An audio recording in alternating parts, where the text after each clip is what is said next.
When are we going to start airing these thoughts out about the Cowboys as favorites for the postseason? Favorites are in the conversation. That's what they like to say. Like in the conversation for, where they can make some noise. You could say Super Bowl hopefuls. Mm-hmm. Contenders. The same way that we talk about, maybe the Eagles. People were talking about the Lions maybe up until yesterday. Mm-hmm. Teams like that. When are we going to start taking this team a little bit more seriously? The Ravens. What is the benchmark going to start for you with Seattle next Thursday? Mm-hmm. Is it going to be Miami, the next Philadelphia game? Or are you drinking all of the Kool-Aid after yesterday? You beat a division rival by 35 points. Are you feeling it now? 877-881-1053. Let us know your thoughts, because we already got one before the break from the 214. Beat a team with a winning record and a real starting quarterback. And my response? You first. And that's a tough ask. But with the LOL. So I think that is going to be most people's response to this question is you got to play up to the competition. You got to beat them. I mean, against Philadelphia, you played really well. You had one of Dak Prescott's best games to date. And you still lost. See, that's to me is part of the. Don't get me wrong. They should beat Philadelphia, and you want them to beat Philadelphia. But they did not play poorly against Philadelphia.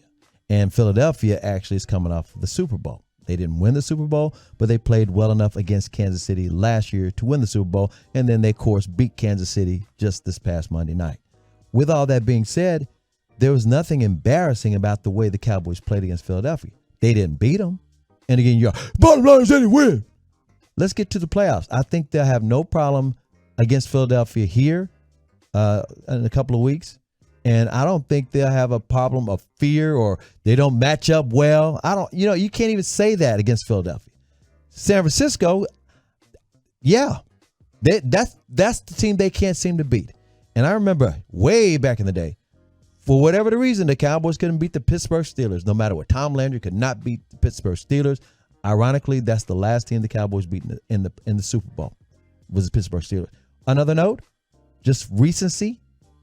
Do you know that Aaron Rodgers could never beat the 49ers in the playoffs or in the regular season? Just like the Cowboys can't seem to beat Aaron Rodgers. No. Just saying, it's just one of those things. And it is a recurring theme on the truckwreck.com text line 877-881-1053. Got to show up when the lights are brightest from the 682. Got to string together quality wins from the 817. We can talk after a second-round playoff win from the 903, but the 972 presents a pretty even-keel approach, saying I definitely think there is a chance, maybe not a great chance, but a decent one. Remember, the Eagles lost to the damn Jets that the Cowboys boat raced. That wasn't their loss. Did they lose to Baltimore? I don't think so. Really? Anyway, you're right. It was the Jets. I was thinking about the Miami Dolphins who could not beat the Baltimore Ravens because they're, in a way, the Miami Dolphins season is similar to the Cowboys. They beat everybody except the big boy teams. You follow me? Yeah, back in October, the Eagles lost 20-14 to the Jets, who had no Aaron Rodgers. Yeah. So again, the NFL is pretty competitive and is normally very balanced. I'm going to say this one other thing. We can continue to say, I ain't going to believe it to the playoffs, and that's fine. But at the same time, the Texas Rangers had a season, and I'm bringing this up because I'm giving you a perspective that, we all like to project, right? If you want to just totally dismiss the Cowboys, I can say you can if you want to, but why don't you just let it play out? If you want to say, I'm not going to believe it until the playoffs, I can understand that if you're trying to protect your heart. But here, look at the Texas Rangers.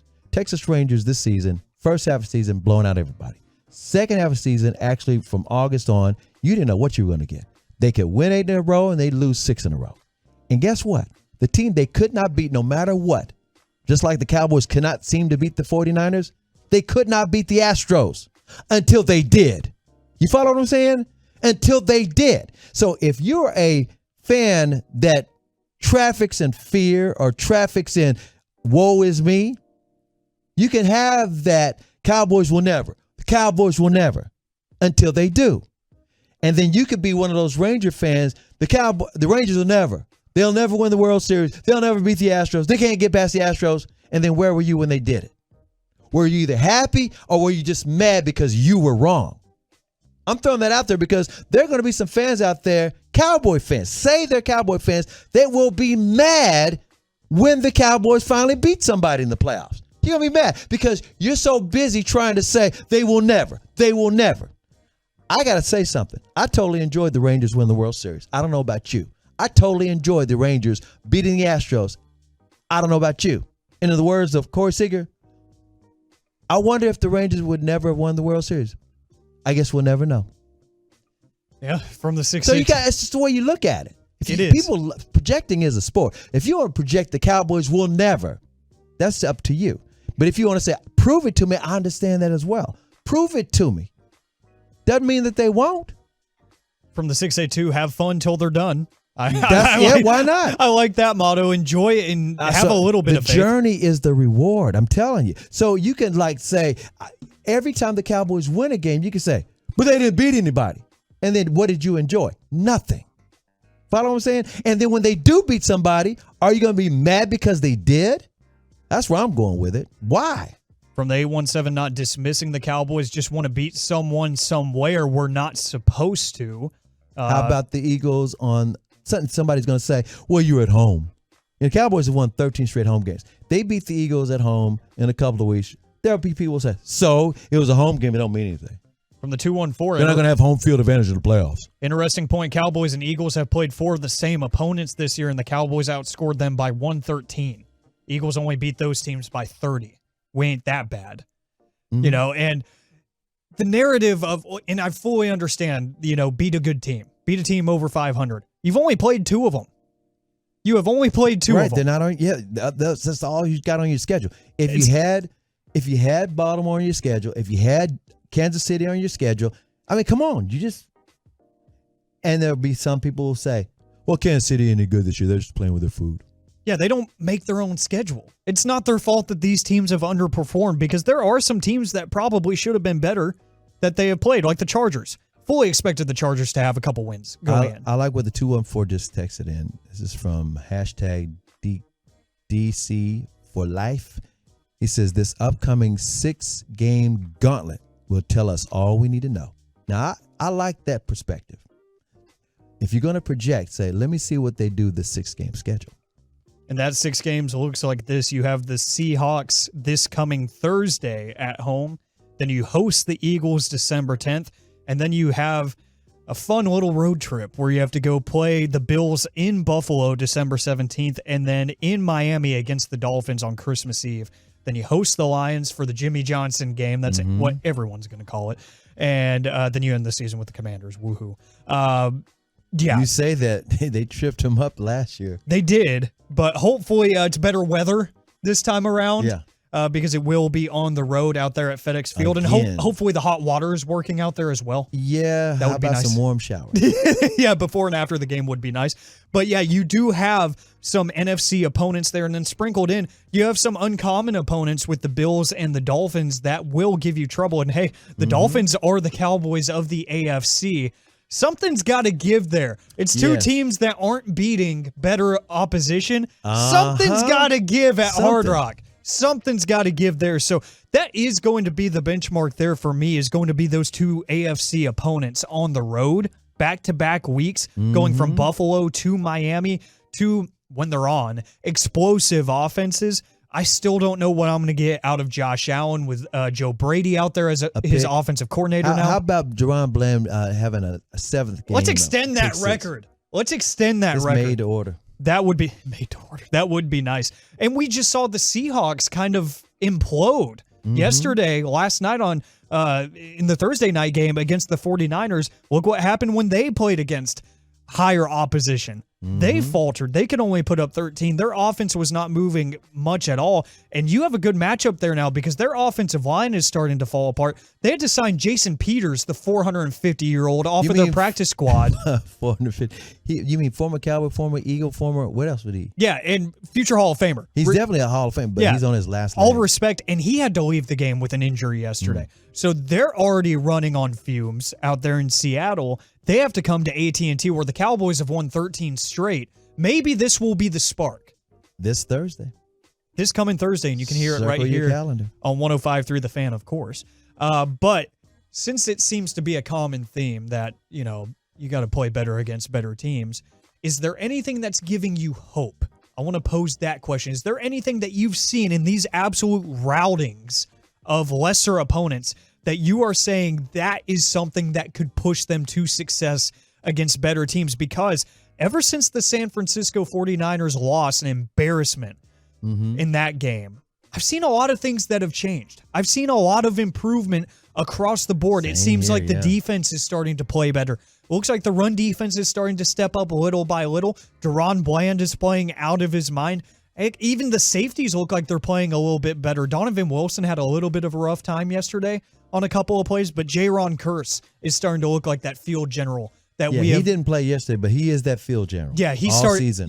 The past couple of games that he has played, he's starting to look like that field general that we're starting to see. Wanye Thomas starting to step up at the safety position. Marquise Bell. I almost had a heart attack when he went down yesterday.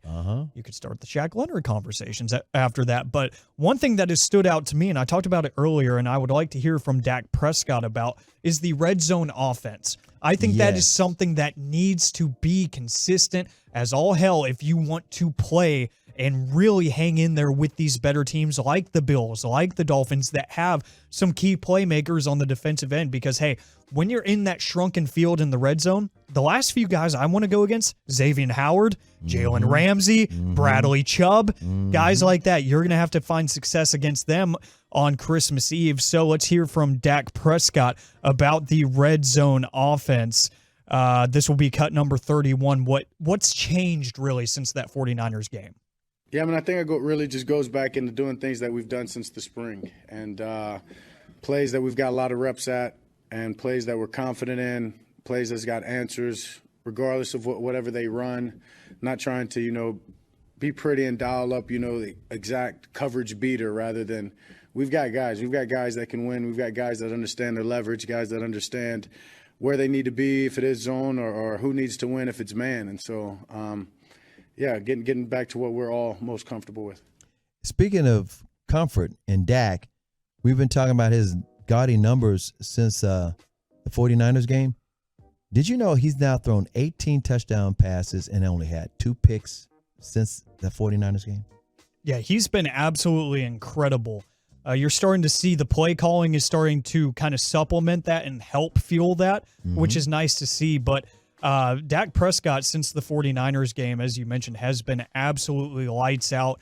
And he's, for my money, he's starting to enter that MVP conversation just looking at the numbers. I know people are going to talk about quality of wins. I know Jalen Hurts is still a favorite. We're going to talk about that a little bit more at the top of the hour at 8 o'clock. But he has been absolutely fantastic. You're starting to see a little bit more poise, a little bit more confidence. And one thing you pointed out in the first hour of the show, he's starting to air the ball out more, which is something we haven't seen. Instead of the underneath stuff all the time this season. My buddy Michael Beer at Michael J. Beer on Twitter tweeted this out last night. Dak Prescott, since the loss to the 49ers in week 5, 70% completion percentage, 1,600 passing yards, 20 touchdowns, and just 2 interceptions. Yep. Isn't that crazy? And here's the other part about it. I say, isn't that crazy? Because the consistency is there. And it wasn't that in the first month of the season. He's actually gotten Brandon Cooks involved now. And the touchdown pass to Brandon Cooks, Broaddus was saying after the game, Brian Broaddus has been breaking down tapes forever. And he had been saying this before last night's game, or yesterday's game. He was saying there's these big plays they've been trying to stretch the field with Brandon Cooks, and it's just pure bad luck where nobody's doing anything wrong. It's just that somebody would bump into somebody, or somebody would shoot a gap, and then Dak couldn't get it right. It wasn't like he was ignoring him. And and Brandon Cooks said a couple of weeks ago it's going to happen, and he had 173 yards. Well, on that one particular play, Broaddus said that same play is what they have been working on all year, and it finally worked. Wide open in the end zone. From the 904, Seattle isn't a measuring stick for the Cowboys. They almost went the entire first half without getting a first down. # overrated. See, people can always nitpick. Like I said, it's just like saying Kansas City's not any good this year. They're playing with the food. Well, for the past 10 minutes, everybody's wanted to tell me you need to beat a winning team. They're 6-5. They're over 500. If you beat them, you beat a winning team. Again, so you can't have your cake and eat it. You know what it is? Like, it's not even just having cake. Let's give it another cliche, because this is what's going to happen as you try to argue with your coworkers and you're trying to give credibility to the Cowboys during the season as you get ready to see what happens in the playoffs. What your coworkers are doing to you, like that texter that just texted in, they're moving the goalposts. And they do that every time you bring up the Dallas Cowboys. And part of the reason is you don't have a quarterback that you can project and have swag about. Talk chest first. I'm talking about Dak Prescott. I said this earlier all season long.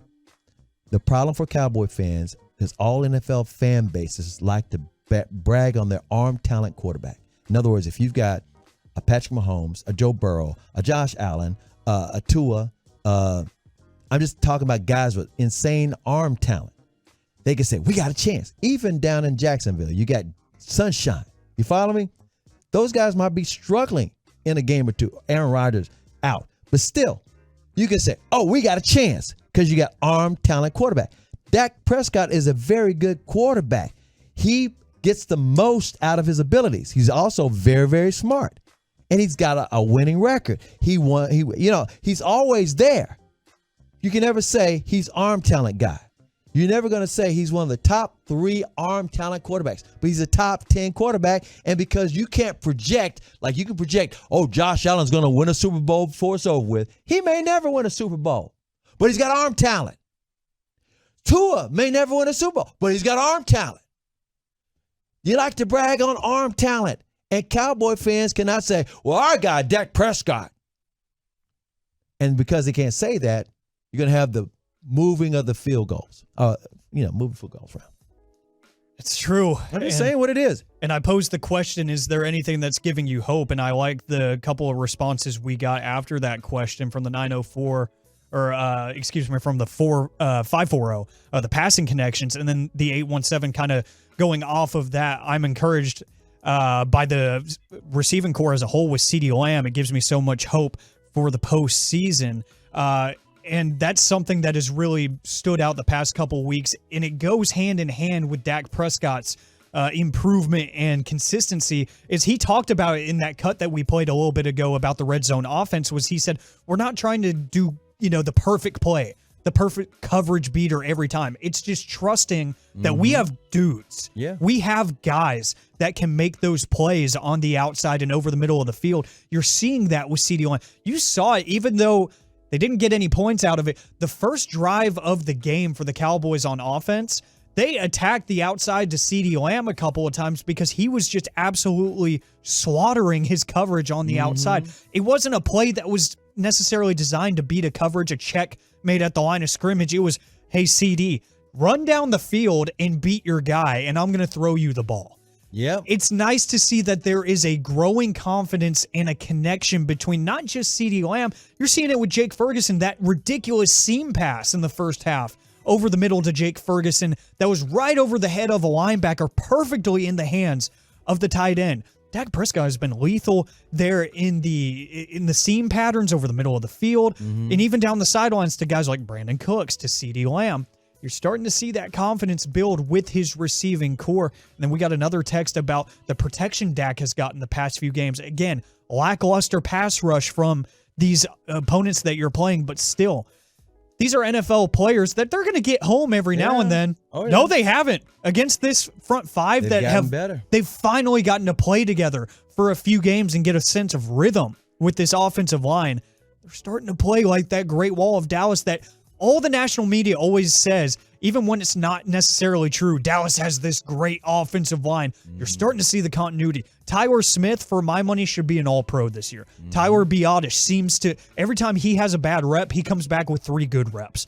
Terrence Steele, ever since we criticized him, 2 or 3 weeks ago for getting absolutely manhandled, he's been absolutely great as advertised in the run game. Tyron Smith, healthy, Hall of Fame level. Yeah, healthy Hall of Fame level and very, very good without even practicing. That's the new formula for Tyron. Don't practice Tyron. We don't need him to get a neck stinger in practice. Yeah, his biggest weakness is Thursday practices. That is his biggest weakness, excuse me. And from the 469, I like this. Dak went from Dak and dunk to Dak and shoot.